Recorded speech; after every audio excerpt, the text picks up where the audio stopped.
It was supposed to be a quiet afternoon drive.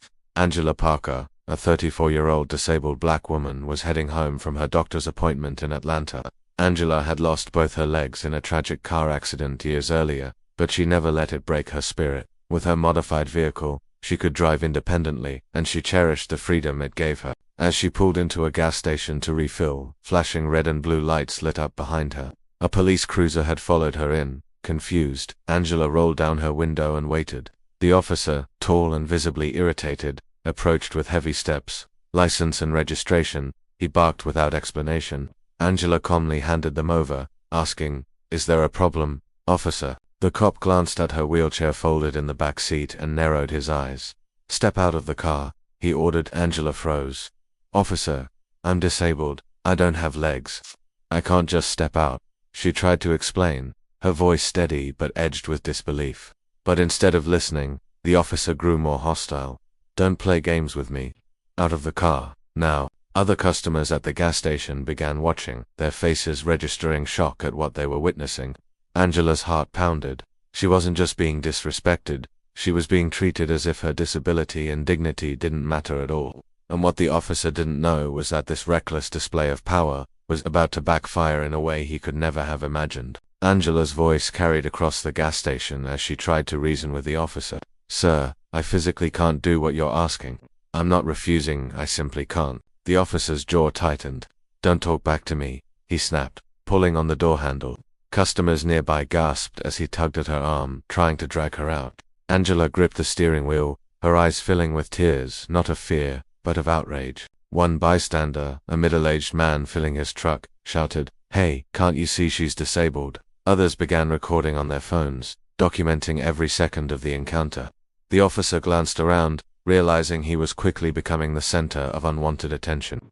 But instead of backing down, his anger only grew. "Last chance," he barked, his hand resting dangerously close to his holster. "Get out, or I'll make you." Angela raised her voice, trembling but unbroken. "You're humiliating me in public for no reason. I deserve respect like anyone else." By now at least half a dozen people had their phones out, and one woman whispered, "I'm sending this live to Facebook." Another added, "The department's gonna have a field day with this." What the officer didn't realize was that Angela wasn't just a disabled woman trying to get home. She had a powerful connection that would soon turn this humiliating moment into his worst nightmare. Angela steadied her breath, refusing to let the officer see her break. With dozens of eyes on her, she reached for her phone.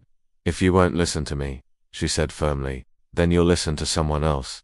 The officer scoffed. "Who do you think you're calling? Doesn't matter, I'm the law here." Angela dialed quickly, her hands shaking slightly, but her voice carried calm authority when the call connected.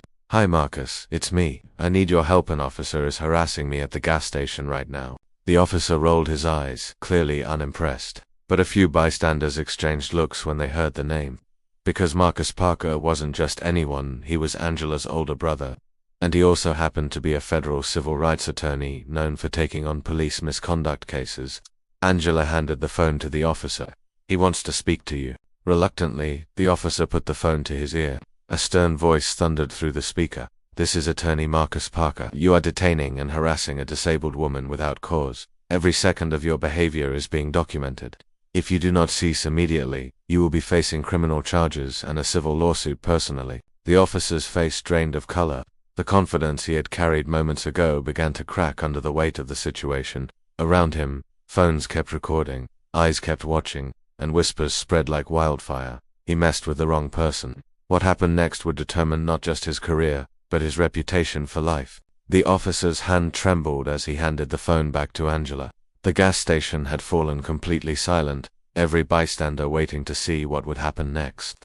His tone had shifted from aggression to panic, but it was too late. The damage was done. Moments later, 2 more police cars pulled into the lot, but instead of backing him up, the supervisor stepped out, already briefed on the live-streamed video circulating online. One approached Angela gently. "Ma'am, are you all right? We're so sorry for how you've been treated." Angela nodded, still holding her ground. "I deserve the same respect as anyone else. Nothing more, nothing less." The supervisor turned to the officer, his voice ice-cold. "Badge now." Gasps echoed through the crowd as the officer reluctantly removed his badge and weapon, placing them on the hood of his car. Within minutes, He was escorted away, his career effectively over. The bystanders erupted into applause. Several people approached Angela, offering words of support and admiration for the dignity she had shown under pressure. One woman hugged her and whispered, "You just stood up for every disabled person who's ever been mistreated." Angela's brother Marcus arrived shortly after, embracing her tightly. "You handled yourself with courage," he told her. "And now, this department will be held accountable." In the days that followed, the video went viral nationwide. Civil rights groups praised Angela for her strength, while the officer faced both criminal investigation and civil action. For Angela, it wasn't about revenge, it was about justice, respect, and proving that no one should be dehumanized for who they are. And for the officer, it was a harsh lesson he would never forget. Abuse of power always comes with consequences.